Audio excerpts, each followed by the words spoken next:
is Vani and welcome back to the channel Maths by Vani. We are continuing exercise 11.2 and we are having question number 9. Two persons could fit new windows in a house in 3 days. अब यहाँ पर क्या है कि दो लोग हैं and एक घर है, नया घर बना है एंड उसमें विंडोज़ फिट करनी है. तो वो जो दो लोग हैं वो पूरे घर में 3 दिन के अंदर विंडोज़ फिट करते हैं. अब हमारे पास कुछ केस हैं. So first case we are having is one of the person fell ill before the work started. अभी काम शुरू नहीं हुआ और एक वर्कर की तबीयत खराब हो गई है. How long would the job take now. अब जॉब को कितना टाइम लगेगा कंप्लीट करने में. सो हम देखो सबसे पहले क्या लिखेंगे, वर्कर्स एंड डेज. ठीक है. अब यहाँ पर आपको स्टेटमेंट लिखनी है, how long would the job take now. Let time taken be X.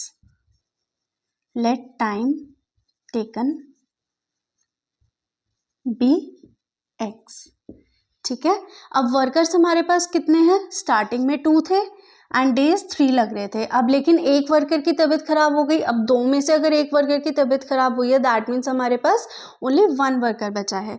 So 1 worker x days में कंप्लीट करेगा. ठीक है. अब ये x1, ये x2, this is y1 and this is y2.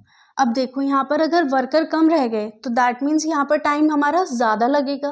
भाई दो वर्कर 3 दिन में कर रहे थे तो एक वर्कर को तो अकेले काम करना है तो बहुत ज़्यादा टाइम लगेगा. सो हम करेंगे x1 into y1 is equals to x2 into y2. x1 2, y1 is 3, x2 is 1 and y2 is x. So 3 2s are 6. So 6 is equals to x. So अब यहाँ पर स्टेटमेंट क्या लगाओगे, how long would the job take now. So therefore job will be completed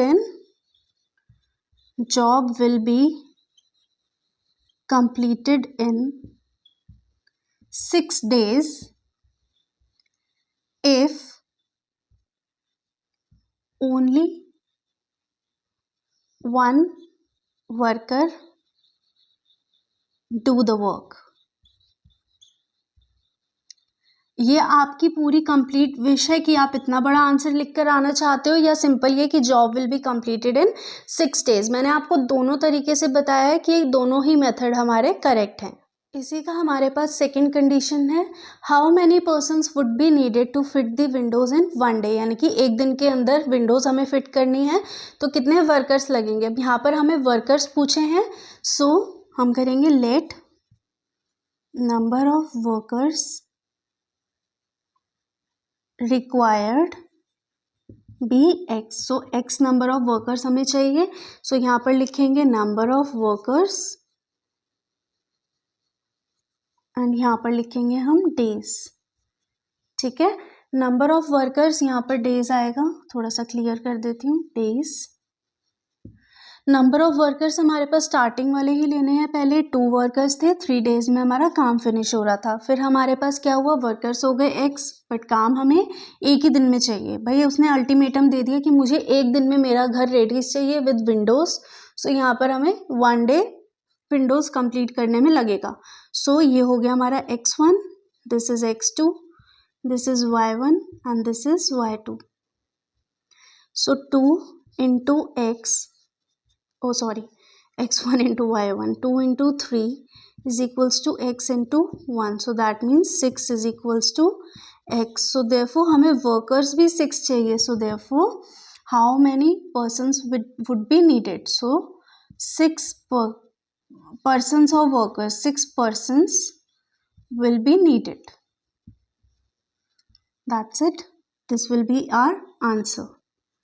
इतना ही लिख कर आओगे तो भी इनफ है. जो मैंने प्रीवियस पार्ट में स्टेटमेंट लिखा था उतना लिख कर आओगे तो वो भी इनफ है. The last question of this chapter and exercise, question number 10. A school has 8 periods a day each of 45 minutes duration. यानी कि एक स्कूल के अंदर 8 periods होते हैं, हर पीरियड का जो ड्यूरेशन है 45 minutes का है. How long would each period be if the school has 9 periods a day. अब एक स्कूल में 9 periods बढ़ा, मतलब 1 period और बढ़ गया, सो 9 periods हो गए. एंड वो कह रहा है कि कितनी देर का एक पीरियड होगा ये बताना है. Assuming the number of school hours to be the same. यानी कि जो स्कूल आवर्स हैं वो सेम है. अब यहाँ पर देखो, सो हम क्या करेंगे, लेट, हमें क्या चाहिए, लेट नंबर नहीं, लेट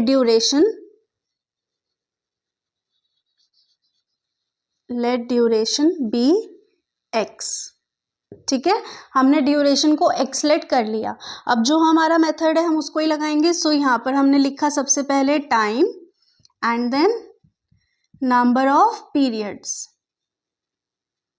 सो स्टार्टिंग में नंबर ऑफ पीरियड्स हमारे पास 8 है एंड टाइम हमारा 45 मिनट्स का है। अब टाइम हमें पता नहीं है, एक्स है, बट यहाँ पर पीरियड्स बढ़ गए 9। अब एक चीज़ देखो कि ये स्कूल आवर्स तो सेम है ना भाई। अगर एक चीज़ आप बताओ मुझे कि आपका जो स्कूल टाइमिंग है वो 5 आवर्स का, तो दैट मीन्स वो 5 ही तो रहेगा। 9, अगर 9 पीरियड्स बढ़ गए हैं, 1 पीरियड बढ़ के 9 पीरियड्स हो गए हैं, तब भी तो आपके पास उतना ही टाइम होगा। तो यानी कि अगर यहाँ पर हमारे पास पीरियड्स बढ़ गए तो यहाँ पर जो ड्यूरेशन है वो कम हो जाएगी। सो ये हमारे पास किस चीज़ का क्वेश्चन हुआ, इनवर्स प्रोपोर्शन का।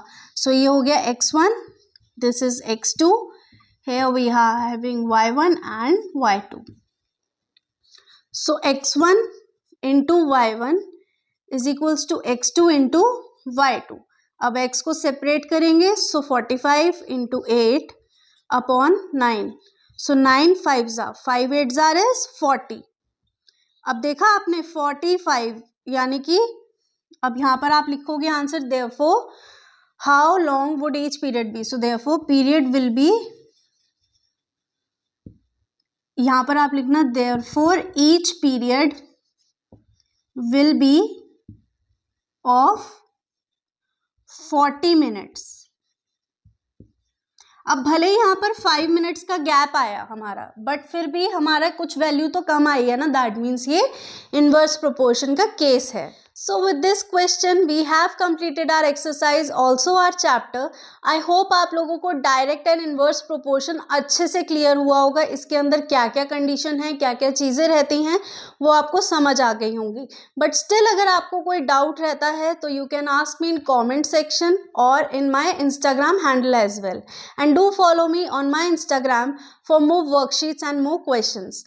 Now we'll see you in next video with new chapter. Till then, keep practicing. Make sure to subscribe the channel, press the bell icon, share this channel and do share this video.